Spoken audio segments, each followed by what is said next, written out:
నమస్తే సదావత్సలే మాతృభూమే. నమస్కారం మిత్రులారా. రాష్ట్ర చింతన, రాష్ట్రాన్ని గురించి, రాష్ట్రము దేశము ఈ రెండిటికి తేడా ఏమిటి? దేశం అని అంటే దానికి ఎల్లలు ఉంటాయి, బార్డర్స్. రాష్ట్రము అంటే జాతీయత, సంస్కృతి ఇవన్నీ కలిసి ఉన్నదే రాష్ట్రం. ఎక్కడో ఈ జాతీయతను, ఈ సాంప్రదాయాన్ని, ఈ సంస్కృతిని పాటిస్తూ ఎక్కడో అమెరికాలో ఉన్న అతడు ఈ రాష్ట్ర పురుషుడే. ఇది తేడా, రాష్ట్రానికి దేశానికి ఉన్న తేడా. సరే, ఈరోజు నిజంగా అంటే సంఘతో నేను చాలా చిన్న వయస్సు నుంచి, నా 10వ ఏట నుంచి సంఘతో ఉన్నటువంటి వాడిని. అనేక ప్రయాణాలు సంఘతో చేశాం. ఈరోజు మనం ఎందుకు ఇటువంటి కార్యక్రమాల్ని ఏర్పాటు చేసుకుంటున్నాం? 1000 సంవత్సరాల ముస్లిం పాలన, 200 సంవత్సరాల ఆంగ్లేయుల పాలన ఈ జాతిని ఒక రకమైనటువంటి సుషుప్తిలోకి నెట్టివేసింది. నీకు ఏమీ చేత కాదు, నీకు ఏమీ లేదు, నీకు అసలు సంస్కృతే లేదు, నీకు హిస్టరీ లేదు, నీకు చరిత్ర లేదు, నువ్వు కనుక్కున్నది ఈ ప్రపంచానికి ఇచ్చింది ఏమీ లేదు అని మన బుర్రల్లో ఒక భావజాలాన్ని, ఒక బానిస మనస్తత్వాన్ని నింపివేశారు. నిజమా ఇది? ఏం లేదా మనకి? మీరు ఒక చిన్న విషయం, ఏదైనా ఒక విషయాన్ని మీరు తీసుకొని ఏదైనా ఇతర దేశాల్లో, జర్మనీయో ఇంగ్లాండో లేకపోతే ఏదో ఒక ఇతర దేశానికి వెళ్ళి మీరు మీకు ఇంత గొప్ప సంస్కృతి ఉంది, మీరు ఇప్పుడు అనుకుంటున్న దానికంటే చాలా గొప్పది మీ సంస్కృతి, మీకు తెలియడం లేదు అని చెప్పి దానికి సంబంధించినటువంటి ప్రూఫ్స్ ఏమైనా వాళ్ళకి చూపించారనుకోండి, వాళ్ళు ఆ విషయాన్ని నెత్తిన పెట్టుకొని ప్రపంచమంతా మా సంస్కృతి ఇంత గొప్పది, ఇదిగో ఫలానోళ్ళు చెప్పారు, ఫలానా ప్రూఫ్స్ ఉన్నాయి అని చెప్పి తముకేసుకుంటూ తిరుగుతారు. అదే ఒక భారతీయుడి దగ్గరికి వెళ్ళి, ఇదిగోరా నీ సంస్కృతి ఇంత గొప్పది, ఇంత గొప్పవాడివి నువ్వు, నీకు ఇంత విజ్ఞానం ఉన్నది, ఇంత చరిత్ర ఉన్నది అని చెప్తే, పొరా కాషాయగాళ్ల ఏజెంటువా నువ్వు అని అంటారు. లేకపోతే ఆర్ఎస్ఎస్ వాడివా, బీజేపీ వాడివా అని మాట్లాడతారు. అంతే తప్ప నీ సంస్కృతి ఇంత గొప్పది, ఇంత గొప్ప సంస్కృతికి సాంప్రదాయాలకి వారసుడివి నువ్వు అనేది కనీసం యాక్సెప్ట్ చేయడానికి కూడా మన మనసులో అంగీకరించవు. ఇది మన పరిస్థితి. మీకు ఒక చిన్న సంఘటన చెప్తాను. స్వామి రామ పేరున్నారా ఎవరైనా? స్వామి రామ మన పివి నరసింహారావు గారికి కూడా చాలా సన్నిహితమైనటువంటి వ్యక్తి. చనిపోయారు ఆయన. శ్రీ విద్యోపాసకులు. హిమాలయాల్లో ఆయుర్వేదం మీద ఒక రీసెర్చ్ ఇన్స్టిట్యూట్ పివి నరసింహారావు గారి పేరు మీద స్టార్ట్ చేశారు ఆయన. ఆయన ఒకసారి మన జపాన్ వెళ్ళారు. జపాన్ వెళ్తే అక్కడ ఆయనకి అట్లా సాయంత్రం పూట అలా బజారుకు వస్తే ఆయనకు ఒక విచిత్రం కనిపించింది. ఏమిటయ్యా విచిత్రం అంటే, పెద్ద పెద్ద వృక్షాలు చాలా చిన్న చిన్న ప్లేట్లలో కనిపించింది. అది జపాన్ వాళ్ళ ప్రత్యేకమైనటువంటి కళ. దాన్ని ఏమంటారా అంటే బోన్సాయ్ అంటారు. ఇప్పుడు మనకు ఇక్కడ చాలామంది చేస్తున్నారు బోన్సాయ్. అంటే పెద్ద వృక్షాన్ని చాలా చిన్న వృక్షంగా తయారు చేయడం. నేరుగా ఆ షాప్ వాడి దగ్గరికి వెళ్ళి ఈయన అడిగారు, ఏమండి ఇంత పెద్ద వృక్షాన్ని ఇంత చిన్న చెట్టుగా ఎలా మార్చారు అని. ఆ షాప్ వాడు ఇచ్చినటువంటి జవాబు ఏంటంటే, ఏం లేదు సార్, ఇది చాలా సింపుల్, మీరు దాని వేళ్ళు కత్తిరిస్తూ పోతే ఆ వృక్షం యొక్క ఎదుగుదల ఆగిపోతుంది అని చెప్పాడు. స్వామి రామ తన రూమ్కి తిరిగి వచ్చి ఆయన తన డైరీలో ఇట్లా రాసుకున్నాడు. ఏమనంటే, చూడు, ఆ చెట్టు విషయంలోనూ ఈ భరత జాతి విషయంలోనూ ఇది నిజం. భరత జాతి యొక్క సంస్కృతి అనేటటువంటి వేళ్ళని కత్తిరించారు. దానివల్ల ఈ మహావృక్షం మొరగుజ్జు వృక్షంగా మిగిలిపోయింది అని. నిజమా కాదా? మన వేళ్ళు కత్తిరించబడ్డాయి, మన మూలాలు కత్తిరించబడ్డాయి. ఇది మనం గుర్తించాల్సినటువంటి విషయం. మళ్ళా ఒక భవనాన్ని నిర్మించాలి అనుకున్నాం. భవనాన్ని నిర్మించాలి అనుకుంటే దానికి ప్రధానమైనటువంటి విషయం ఏమిటి? పునాది. ఆ పునాదిని గట్టిపరుచుకుంటే మనం భవనాన్ని చాలా గట్టిగా నిర్మించుకోగలం. అలాగే మనం చరిత్ర అనేను కానీ సరిగా అధ్యయనం చేస్తే, చరిత్రను సరిగా మనం అర్థం చేసుకుంటే మన భవిష్యత్తును సరిగ్గా మనం డిజైన్ చేసుకోగలం. చరిత్రలో జరిగిన తప్పుల్ని సరిదిద్దుకుంటూ మన భవిష్యత్తుకు బాటలు వేసుకోగలం. మరి చాలా చెప్తుంటారు. మొన్న నేను ఒక క్రిస్టియన్ పాస్టర్ ఆయన మాట్లాడుతున్నాడు. ఇదిగో ఇప్పుడు ఉన్నటువంటి సాంకేతికత అంతా మా వాళ్ళు ఇచ్చేసిందే, మీరు వాడబాకండి అని. అంటే సైన్స్ అంతా మాదే, మీరు యూజ్ చేయకండి. నేను ఒకటే చెప్తున్నా, అరే వీటన్నిటికీ మూలమైన సున్నాను కనుక్కున్నది మేమురా. సున్నా ఒక్కటి తీసేస్తే సైన్స్ సున్నా. అవునా కాదా? మరి సున్నా కనిపెట్టినందుకు మీరు మాకు ఎంత ఇస్తారు చెప్పండి? మీ సైన్స్ని మేమేమన్నా ఊరికినే వాడుకుంటున్నామా? ప్రతి దానికి డబ్బులు కట్టి మరీ వాడుకుంటున్నాం. అవునా కాదా? వాడేదో సైన్స్ వాడి బాబు సొత్తైనట్టు. ఇందాక మన సార్ వెంకటేష్ గారు ఇందాకనే ఒక మాట అన్నారు. ఒక సైన్స్ అనే మూఢనమ్మకాన్ని మనకు అమ్ముతూ ఉన్నారు వాళ్ళు. సైన్స్ ఏంది, మూఢనమ్మకం ఏంది? విచిత్రం కదా. ఏదో చెప్తాను.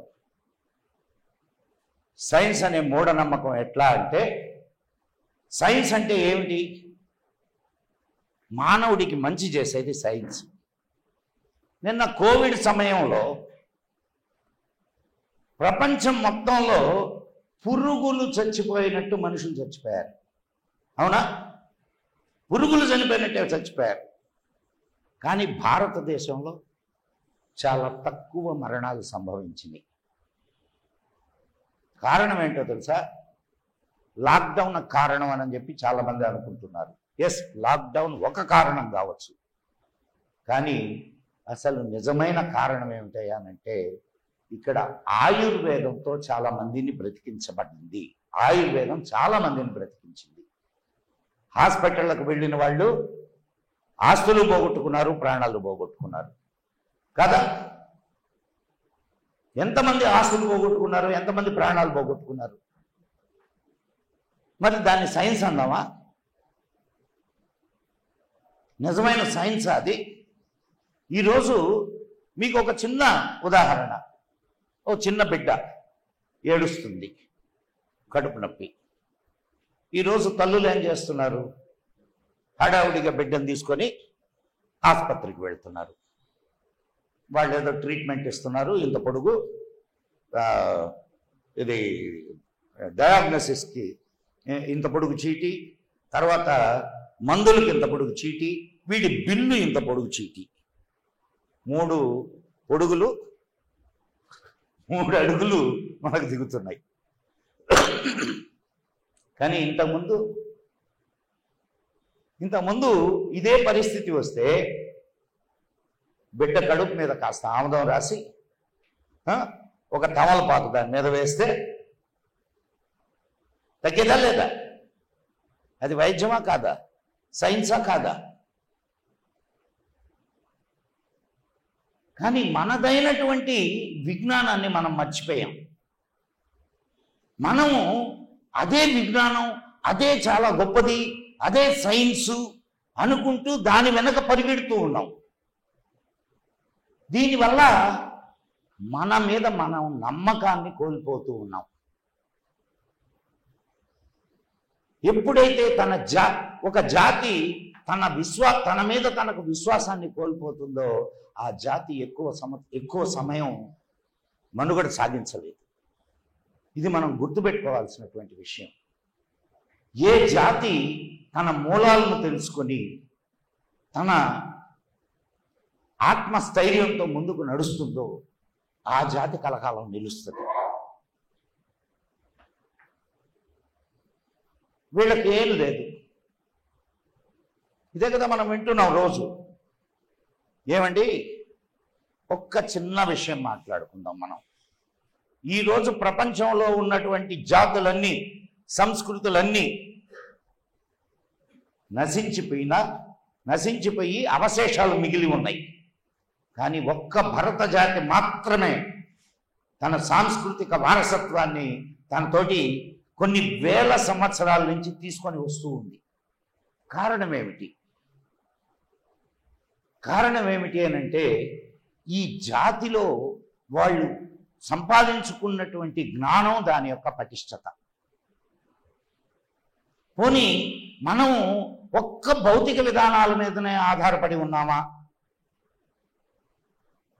ఈ దేశం అటు ఆధ్యాత్మికతని ఇటు భౌతికతని రెండింటినీ సమస్థాయిలో తీసుకువెళ్ళినటువంటి దేశం. దానికనే మనకు వేదంలో ఒక మంత్రం ఉంది. విద్యాంచ అవిద్యాంచ యస్తద్వేద ఉభయం సహ విద్యయా మృతమశ్నుతే అవిద్యయా మృత్యుం తీర్థ. ఏంది విద్య?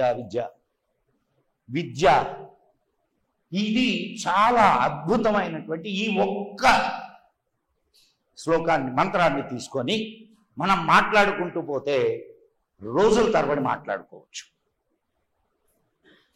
విద్య అవిద్య ఈ రెండు మనిషికి అవసరమే. విద్య అంటే ఆధ్యాత్మిక విద్య, అవిద్య అంటే విద్య లేకపోవడం కాదు. అవిద్య అంటే ఎక్స్టర్నల్ సైన్స్, భౌతిక విద్య.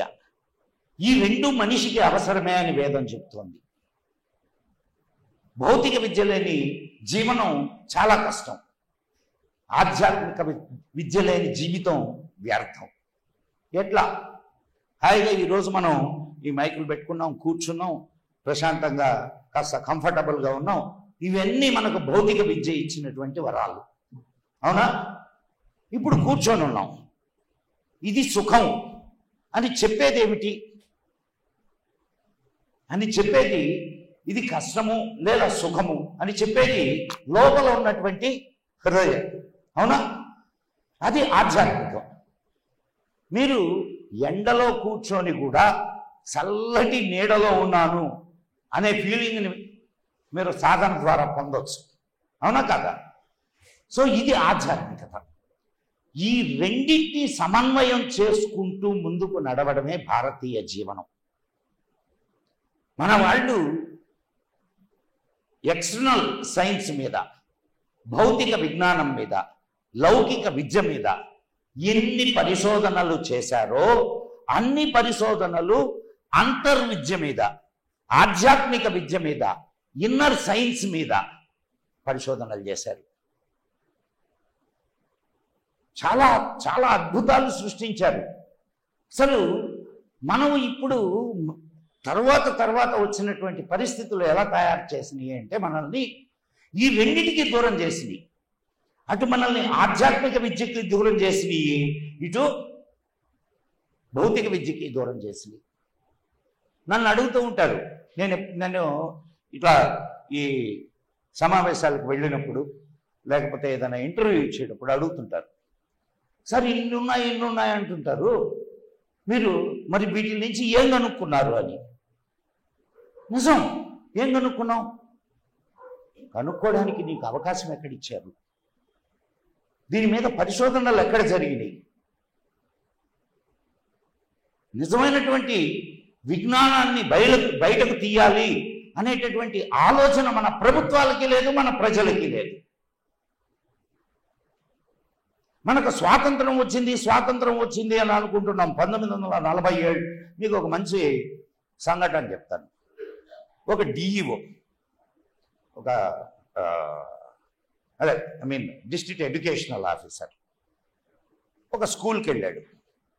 స్కూల్కి వెళ్ళి అక్కడ ఉండే పిల్లల్ని అడిగాడు, అరే కలియుగం ఎప్పుడు మొదలైందిరా అని. ఎంతమంది పిల్లలకి తెలుస్తుందండి కలియుగం మొదలైంది? అందరూ ముఖాలు చూసుకుంటున్నారు. ఇంత లోపల కుర్రాడు చెయ్యెత్తాడు, లే చెప్పురా అని అన్నాడు. ఎప్పుడు మొదలైందిరా కలియుగం అన్నాడు. ఆగస్టు 15, 1947 అన్నాడు. ఆగస్టు 15, 1947 ఏందో తెలుసా మీకు? ఏంది సార్?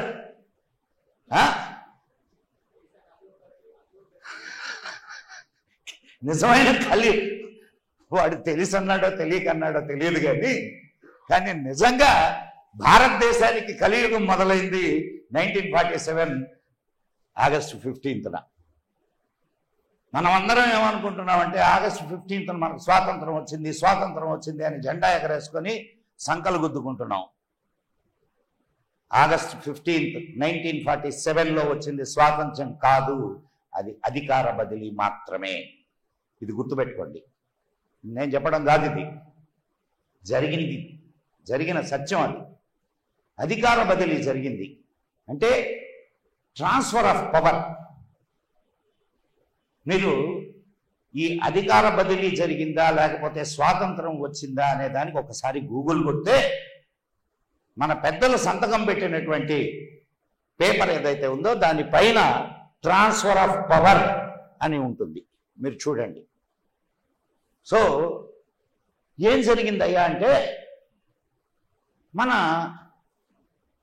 తెల్లవాళ్ళు మన భారతీయుల్లో ఉన్నటువంటి ఒక నల్ల తెల్లవాడిని ఎంచుకున్నారు. ఎంచుకొని వాడిని తీసుకొచ్చి అక్కడ సీట్లో కూర్చోబెట్టాడు. హాయిగా వాడు సిగరెట్ తాగుతూ మనకు ఎక్కడ చుక్కలు పెట్టాలో అక్కడ చుక్కలు పెట్టాడు.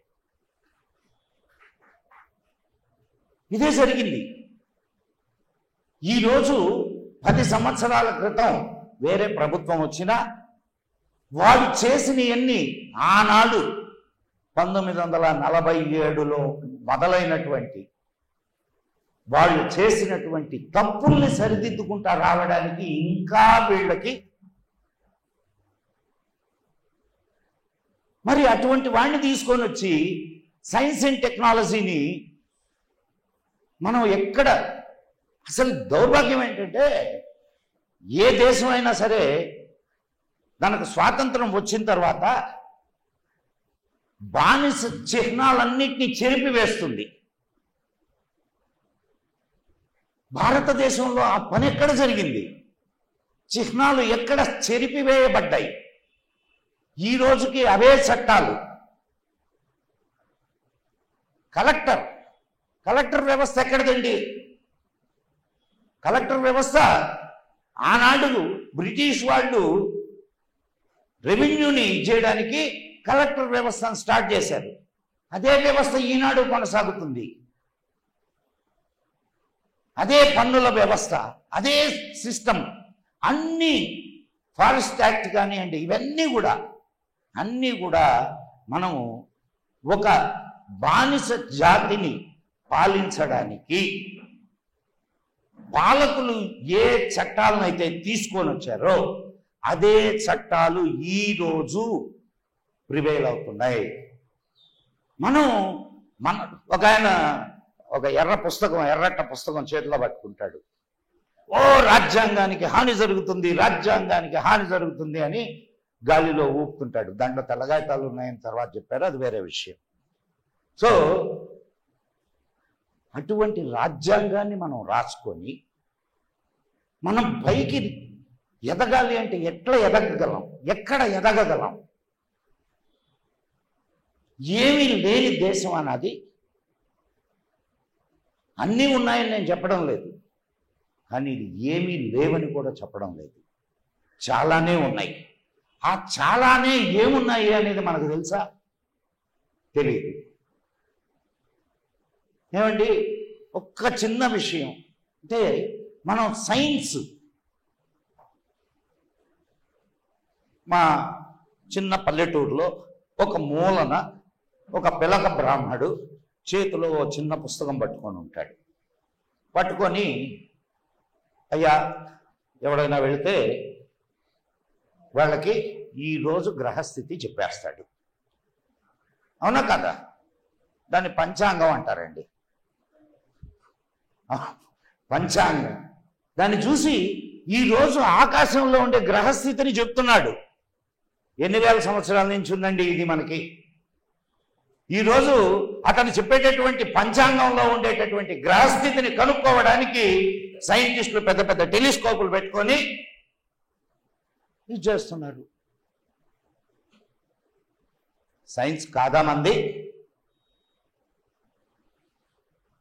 ఇన్ని వేల సంవత్సరాల నుంచి పంచాంగం చూసుకుంటున్నామా లేదా? ఎక్కడికైనా పోయేటప్పుడు మనము ఈరోజు ఏంది, తిథి, వార, నక్షత్ర, యోగ కరణాలు, వీటిని గురించి ఆలోచిస్తున్నామా లేదా? ఒక సామాన్యుడి దగ్గరకు వచ్చేసింది సైన్స్. వచ్చిందా రాలేదా? మనం ఒక దేవాలయానికి వెళ్తాం. దేవాలయానికి వెళ్ళి మనం ఎక్కడ ప్రదక్షిణం చేస్తాం? నవగ్రహాలు ఉంటాయి. అవునా? నవగ్రహాలు ఉన్నాయా? దాంట్లో మధ్యలో ఎవరుంటారు? ఏం సార్? సూర్యకేంద్రక సిద్ధాంతాన్ని మనం దేవాలయంలో మనం చెప్తున్నాం. అక్కడికి వెళ్ళేటటువంటి ప్రతి భక్తుడికి సూర్యకేంద్రక సిద్ధాంతం చాలా ఈజీగా అర్థమయ్యేటట్టు మనం చెప్పాం. అవునా కదా? ఏమండి, అది సైన్స్ కాదా? ఒక్కసారి మీరు కోణార్క సూర్య దేవాలయానికి వెళ్ళండి. వెళ్తే అక్కడ ఆ దేవాలయం అంతా కూడా ఆ నిర్మాణం ఎంత సైంటిఫిక్గా జరిగింది అని అంటే మీరు మైండ్ బ్లోయింగ్. అది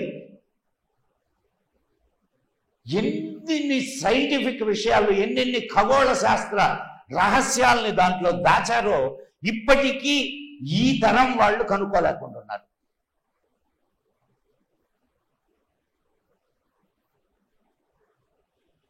మరి ఖగోళ విజ్ఞానంలో 7 రోజులు,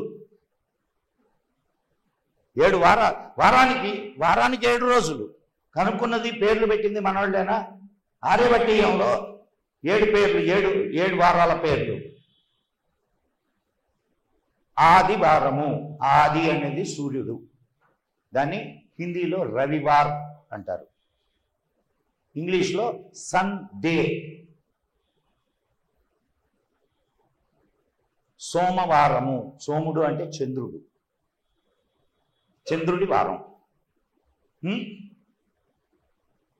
Mann day, moon day, moon day కాస్త మండే అయింది.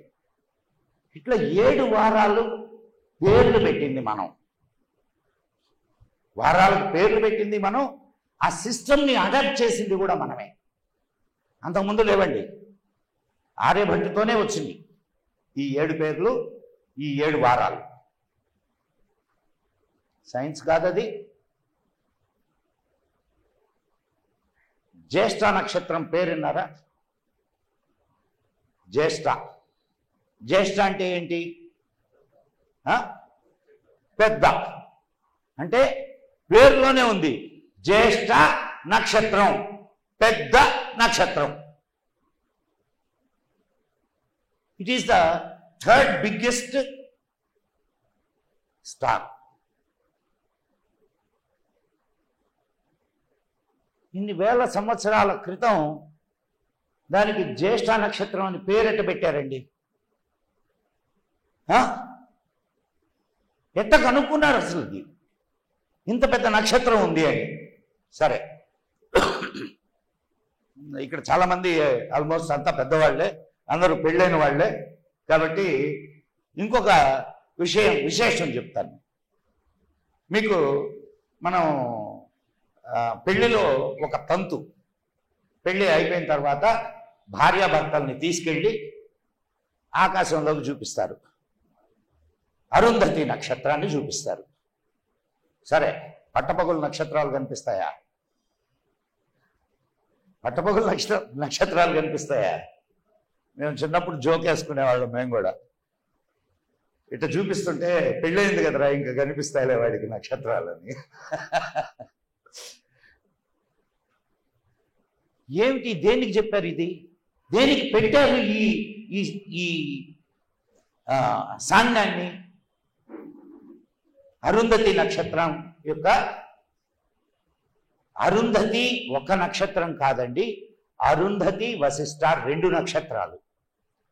మామూలుగా ఒక నక్షత్రం కేంద్రకంగా తక్కినటువంటి గ్రహాలు ఇలా తిరుగుతాయి, అవునా? ఇప్పుడు మనకు సూర్యుడు ఎలాగో అదే సిస్టమ్ అన్నిటికీ. కానీ ఒక్క వశిష్ఠ అరుంధతి నక్షత్రాల యొక్క గొప్పతనం ఏమిటంటే అది ఇలా తిరుగుతాయి, ఒకదాని చుట్టూ ఒకటి తిరుగుతాయి, ఒకదాని చుట్టూ ఒకటి తిరుగుతాయి. దీనివల్ల ఏమిటి? అది ఒక ప్రత్యేకత కాదా? ఒక ఆస్ట్రాలజికల్ స్పెషల్. భార్యాభర్తలు కూడా అలా ఉండాలి. ఒక సైన్స్ విషయాన్ని ఒక మామూలు విషయాన్ని ఒక సాంప్రదాయంలోకి తీసుకొని వచ్చి, ఒరే భార్యాభర్తలు మీరు ఇలా ఉండండి అని చెప్పడం వల్ల నీ సంస్కృతి యొక్క గొప్పతనం, ఒక ఆచారంలో ఉండేటటువంటి గొప్పతనం, ఇవన్నీ మన దగ్గరకు చేరినాయా లేదా? అవునా కాదండి? మనం జగతి అంటున్నాం, గతి అంటే మూమెంట్ ఉన్నదాన్ని. గతి అంటే మూమెంట్. జగతి అంటే ఎప్పుడు నడుస్తూ ఉండేది. భూగోళము, భూమి గుండ్రంగా ఉందని చెప్పామా లేదా? మీరు వరాహస్వామి బొమ్మను కానీ చూస్తే ఆయన మన దీని మీద భూగోళాన్ని పెట్టుకొని ఉంటాడు, అవునా? ఎందుకు పెట్టుకొని ఉన్నాడు భూగోళాన్ని? అది కూడా గుండ్రంగా ఉండేదాన్ని. భూమి బల్లపరుపుగా ఉన్నది. చదువుకోండి ఇప్పటికీ. బైబిల్ అనేటటువంటి ఒక పుస్తకం అండ్ ఖురాన్ అనేటటువంటి ఒక పుస్తకం భూమి బల్లపరుపుగా ఉన్నది చెప్తున్నారు. కొన్ని లక్షల కోట్ల మంది నమ్ముతున్నారు. భూమి బల్లపరుపుగా ఉందని ఎప్పుడైనా భారతదేశం చెప్పిందా? ఇది నీ ధర్మం యొక్క గొప్పతనం, నీ ధర్మంలో ఉండే సత్యం. భూగోళం, భూమి గుండ్రంగా ఉంది. ఎన్నెన్ని విషయాలండి, ఎన్నెన్ని విషయాలు నీ వేదాలు చెప్పినాయో మనం అసలు వెళ్ళం. 1వ శతాబ్దంలో భారతదేశంలో ఒక డ్యామ్ నిర్మించారు. ఎవరికైనా తెలుసా? 1వ శతాబ్దం కామన్ ఎరా 1వ శతాబ్దం. భారతదేశంలో ఒక డ్యామ్ ఉన్నది. విన్నారా ఎప్పుడైనా? ఎవరైనా విన్నారా? దాని పేరు కళ్ళనై డ్యామ్. కళ్ళనై. సరే, మీ చేతుల్లో అదే ఉన్నాయి కదా, ఇది కర్ణపిశాచులు కొట్టి చూడండి. కర్ణపిశాచులు. కళ్ళనై డ్యామ్ 1వ శతాబ్దంలో నిర్మించబడింది. ఈ రోజుకి కొన్ని వేల ఎకరాలకు నీళ్లు సప్లై చేస్తూ ఉంది. ఈ రోజుకి దాని మీద ట్రాన్స్పోర్టేషన్ జరుగుతూ ఉంది. ఈ రోజుకి జరుగుతుందండి తమిళనాడులో. అంటే నీటిని నిలువ చేయడానికి డ్యాములను కట్టేటటువంటి పద్ధతి మనకు 2000 సంవత్సరాల క్రితమే తెలుసు. అవునా కాదా? ఈరోజు మనం డ్యాములు నిర్మించుకుంటున్నాం. దీనికి పునాది అక్కడ ఉంది. ఒకసారి రామాయణాన్ని చూస్తే, రామాయణంలో మీకు నగర నిర్మాణం ఎలా ఉండాలో చెప్తాడు. రాజవీధి అంటే మెయిన్ స్ట్రీట్ ఎలా ఉండాలి, దాని పక్కన పేవ్మెంట్ ఎంత ఉండాలి, అండ్ మురుగు కాలువల వ్యవస్థ ఎలా ఉండాలి, ఇవన్నీ రామాయణంలో చెప్పబడి ఉన్నాయి. నగర నిర్మాణ కళ మనకు ప్రత్యేకమైన కళ. తెలుసా మనకి? ఈరోజు ఎట్టబడితే అట్ట కడుతున్నాం. ఈరోజు ఒక్క చుక్క వర్షం పడితే మా ఇళ్లలోకి నీళ్ళు వచ్చినాయి గొడవ పెట్టడంలా. మరి చెరువుల్లో కట్టుకుంటే నీళ్లు రాక ఇంకేమొస్తాయి? ఒక సిస్టమేటిక్ విధానాన్ని, ఒక ప్లాన్డ్ సిస్టమ్ని మనం మర్చిపోయాం. 7 రకాల విధానాలు ఉండే పట్టణ నిర్మాణంలో. 7 రకాలు. పద్మక అండ్ చతురస్ర, ఇంకొకటి అదే అంటే గొడుగు లాంటిది. ఇట్లా మొత్తం 7 షేపులు ఉంటాయి. 7 రకాలు. స్వస్తిక. ఒక్కొక్క నగరానికి ఒక్కొక్క ప్రత్యేకత. ఒక్కొక్క నగరం ఒక్కొక్క దానికి ఉపయోగపడుద్ది.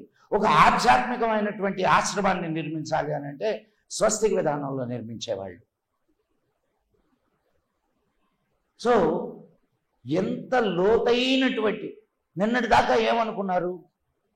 నిన్నటిదాకా మనకి ఇది హరప్ప, మొహంజోదారో అయ్యే చాలా పాత సైట్లు.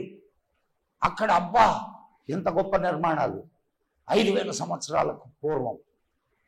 దాని తర్వాత 200 సైట్లు తవ్వకాలు జరిగినాయి. దాంట్లో బయలుపడ్డటువంటి విషయాలు 10,000 సంవత్సరాలకు పూర్వాన్ని. దాంట్లో బయటపడ్డ విషయాలు 10,000 సంవత్సరాలకు పూర్వం. వీళ్ళు 5,000 సంవత్సరాలు. ఆర్యులు కూడా వచ్చాడు ఇక్కడికి, ఇక్కడ మనకు నాగరికత నేర్పించాడు. పింజారీలు చెప్తుంటే మనం వింటూ ఉన్నాం. అవును కదా, ఆర్యులు వచ్చి ఇక్కడ నేర్పించారు. ఆర్యులు 5,000 సంవత్సరాల క్రితం వస్తే 10,000 సంవత్సరాల క్రితం నిర్మాణాలు ఎట్టున్నాయి?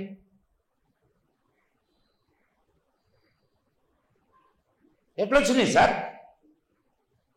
అంటే Aryan theory is wrong. You are cheated. మిమ్మల్ని అందరినీ ఈ ఆర్య సిద్ధాంతం అనే పేరుతో మిమ్మల్ని మోసం చేశారు. కానీ ఇప్పటికే అదే చెప్తున్నారు వాళ్ళు. విచిత్రమైన విషయం ఏంటంటే ధాన్యాలు ఆర్యులు ఇక్కడికి తీసుకొని వచ్చారట. మీరు ఒకసారి రుద్రపాఠంలో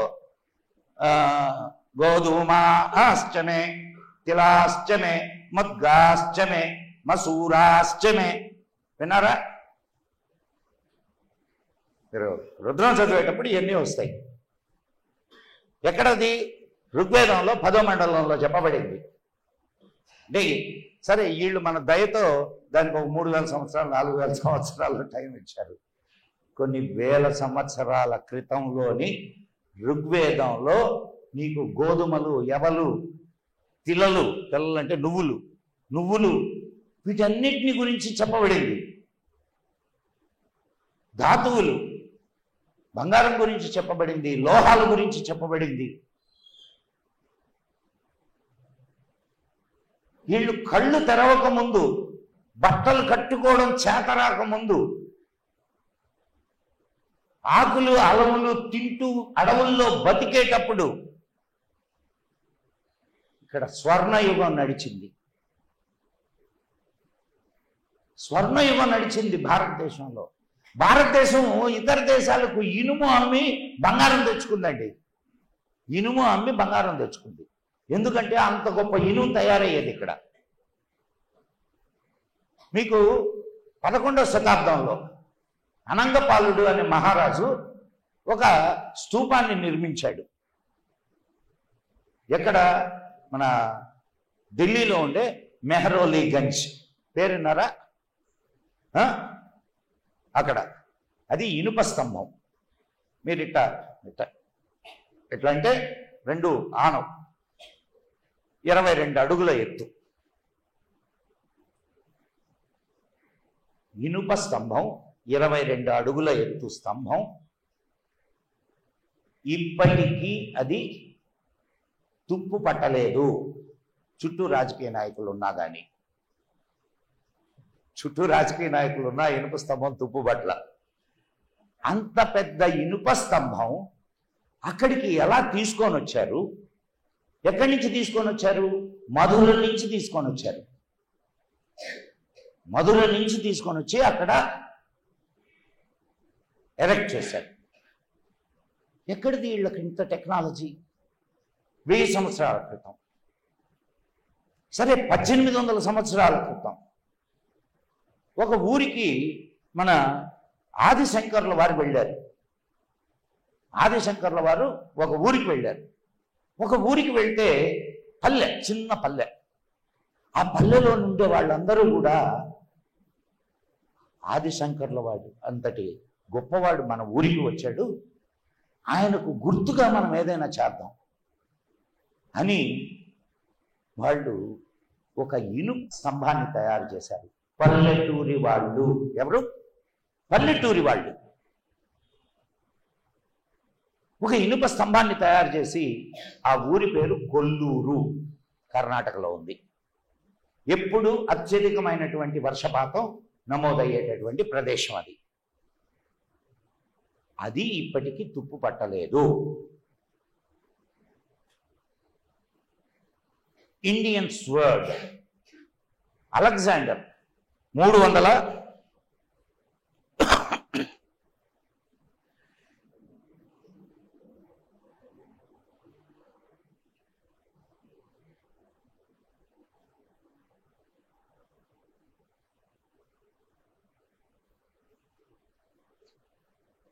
345 BC అలెగ్జాండర్ భారతదేశం మీదకి దండెత్తొచ్చాడు. వాడు ఇక్కడి నుంచి ఏం తీసుకెళ్ళాడో తెలుసా మీకు? వాడు ఇక్కడి నుంచి కాశీకి వెళ్ళి కాశీలో ఉన్న 2 ఇనుప పని వాళ్ళని తీసుకుపోయాడు. ఒక 300 టన్నుల ఇనుముని తీసుకుపోయాడు ఇక్కడి నుంచి అలెగ్జాండర్ ద గ్రేట్. ఇలా ధాతు విజ్ఞానానికి సంబంధించి నేను చెప్పుకుంటూ పోతే బోలెడు. అండ్ మీకు ఇంకొక విషయం ఇక్కడ మనం చెప్పుకుందాం. ఈ బ్రిస్టల్ పద్ధతి అంటారు తగరాన్ని తయారు చేయడానికి. తగరంలో ఉన్నటువంటి గొప్పతనం ఏందంటే ఒక విశేషం, అది 990 డిగ్రీల వరకు మరిగితే లిక్విడ్ అవుతుంది. 990 నుంచి 1 డిగ్రీ పైకి హీట్ వెళ్ళినా ఇది అవాపరేట్ అయిపోతుంది. ఇది తగరం చేయడం చాలా క్లిష్టమైనటువంటి సమస్య. కానీ మన వాళ్ళు తగరాన్ని తయారు చేశారు. ఎట్లా తయారు చేశారయ్యా అంటే, ఇప్పుడు 990 డిగ్రీ అంత కరెక్ట్గా యాక్యురేట్గా 990 డిగ్రీల వరకు హీట్ని తీసుకొచ్చేటటువంటి సిస్టమ్ ఇప్పుడు కూడా లేదు. అటువంటి ఫర్నిస్ని ఇప్పుడు కూడా మనం తయారు చేయలేం. మరి ఆనాడు ఎట్లా తయారు చేశారు అంటే, వాళ్ళు ఏం చేయలే, వాళ్ళు ఫర్నిస్ని రివర్స్ చేశారు. రివర్స్ చేసి పైన నీటి కుండ పెట్టారు. అవాపరేట్ అయినటువంటి తగరం అక్కడ తగరంగా మారుతుంది. దీన్ని బ్రిస్టల్ పద్ధతి అంటారు. ఇక్కడి నుంచి భారతదేశం నుంచి చైనాకు వెళ్ళి, చైనా నుంచి యూరోప్కి వెళ్ళింది. బ్రిస్టల్ అనేవాడు ఆ పద్ధతిని, ఆ సిస్టమ్ని తన పేరుతో రిజిస్టర్ చేసుకున్నాడు. ఇది మనకు రసరత్న సముచ్చయంలో ఉంది.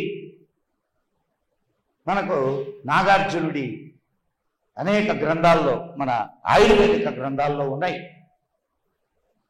ఈరోజు మనం నానో టెక్నాలజీ అని మాట్లాడుతున్నాం. ఆనాడు మీకు ఒక అద్భుతమైన విషయం చెప్తా. భస్మాలు అని వాడుతున్నారు, ఈనాటికి వాడుతున్నాం మనం.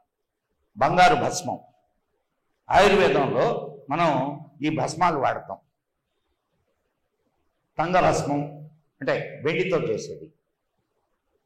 బంగారాన్ని భస్మం చేస్తారు, మెడిసిన్స్లో వాడతారు. వెండిని, అనేక లోహాలని మనం భస్మంగా చేసి మనం మెడిసిన్స్లో వాడుతున్నాం. ఇదేంటిది? It is nothing but nano technology. మనకు ఇప్పుడు నానో టెక్నాలజీ 1:7, కానీ మన వాళ్ళు 1:64 వరకు మన వాళ్ళు ట్రై చేశారు. ఏకాచమే, తిస్రచమే, పంచచమే, నవచమ, ఏకాదశచమే, పంచదశచమే. రుద్రంలో మీరు చూడండి,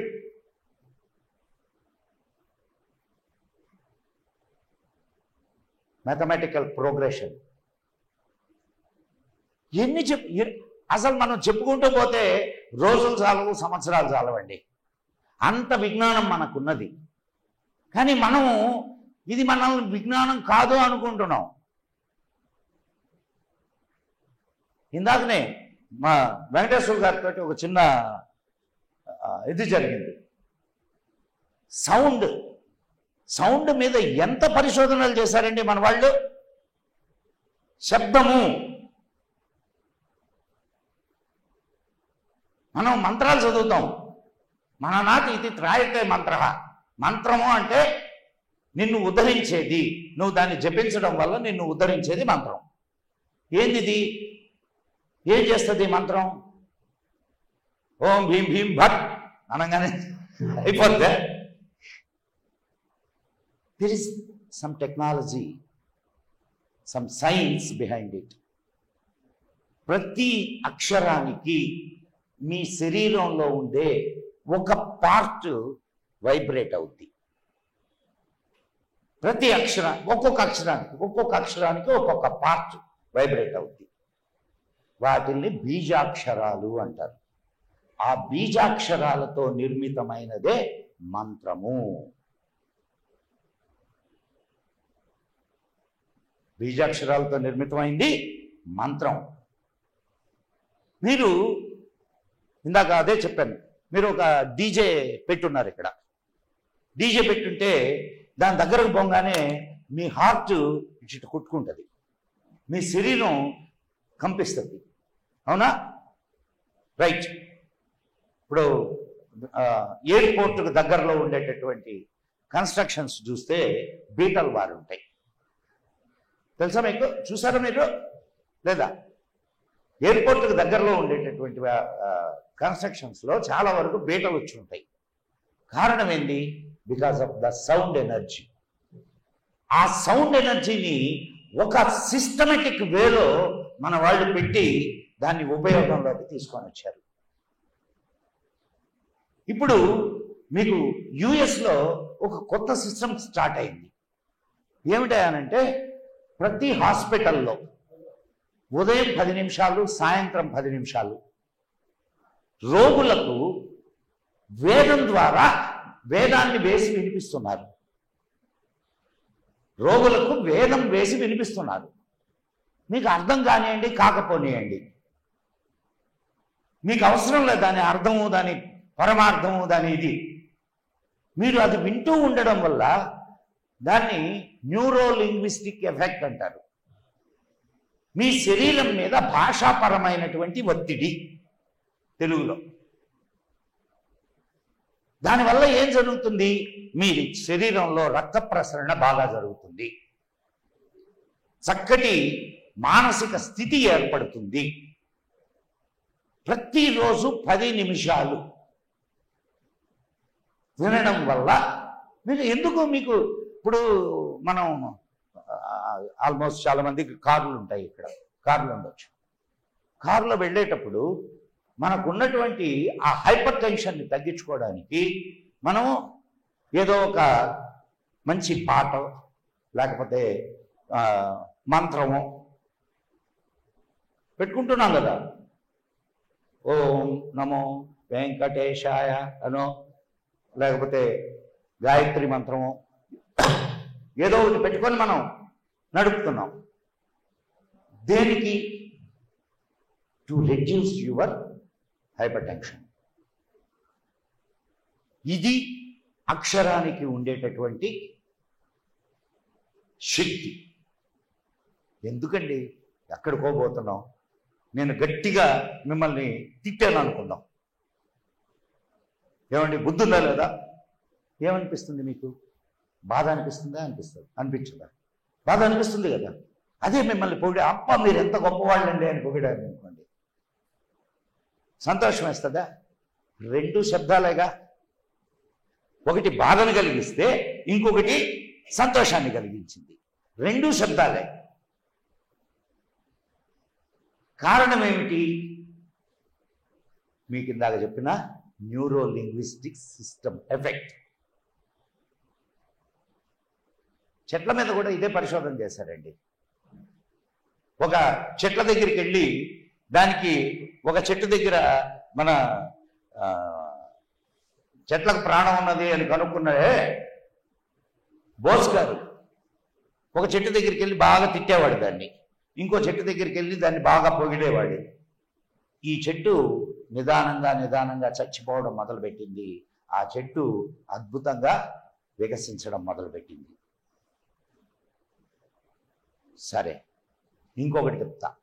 ఇమోటో పేరున్నారు ఎప్పుడైనా? ఒక జపనీస్ సైంటిస్ట్. ఆయన నీటి మీద పరిశోధన చేశాడు. ఒక 2 గ్లాసుల్లో నీటిని తీసుకున్నాడు. తీసుకొని ఒక చోట ఒక గ్లాసు, రెండో చోట ఇంకొక గ్లాసు పెట్టి ఒక గ్లాస్ దగ్గరికి వెళ్ళి చెడు మాటలన్నీ మాట్లాడేవాడు. ఒక గ్లాస్ దగ్గరికి వెళ్ళి చాలా మంచి మాటలు మాట్లాడేవాడు. ఈ చెడు మాటలు మాట్లాడితే గ్లాసులో ఉన్న నీళ్లు చాలా త్వరగా చెడిపోయి, మంచి మాటలు మాట్లాడుతున్నటువంటి గ్లాసులో ఉన్న నీళ్లు అలానే ఉన్నాయి. వాటర్కి మెమరీ పవర్ ఉన్నది అని నిర్ధారించాడు ఆయన, ఇమోటో. అందుకే మన వాళ్ళు ఏం చెప్తారు? కేశవాయ స్వాహ, నారాయణాయ స్వాహ, మాధవాయ స్వాహ. నీళ్లు తీసుకునేటప్పుడు చేస్తున్నామా లేదా? స్నానం చేసేటప్పుడు ఏం చెప్పారు మనకి? గంగే యమునే చైవ గోదావరి సరస్వతి నర్మదే సింధు కావేరీ జలేస్మిన్ సన్నిధం కురు. అన్నం తినేటప్పుడు అన్నపూర్ణే సదాపూర్ణే శంకర ప్రాణవల్లభే జ్ఞాన వైరాగ్య సిద్ధ్యర్థం భిక్షాం దేహి చ పార్వతి. బ్రహ్మార్పణం బ్రహ్మ బ్రహ్మాగ్నౌ బ్రహ్మణాహుతం బ్రహ్మైవ తేన గంతవ్యం బ్రహ్మకర్మ సమాధిన. ఇవన్నీ ఏంటి? ఎనర్జీని మీరు తీసుకోబోతున్నటువంటి పదార్థానికి ట్రాన్స్ఫర్ చేసి తీసుకోవడం.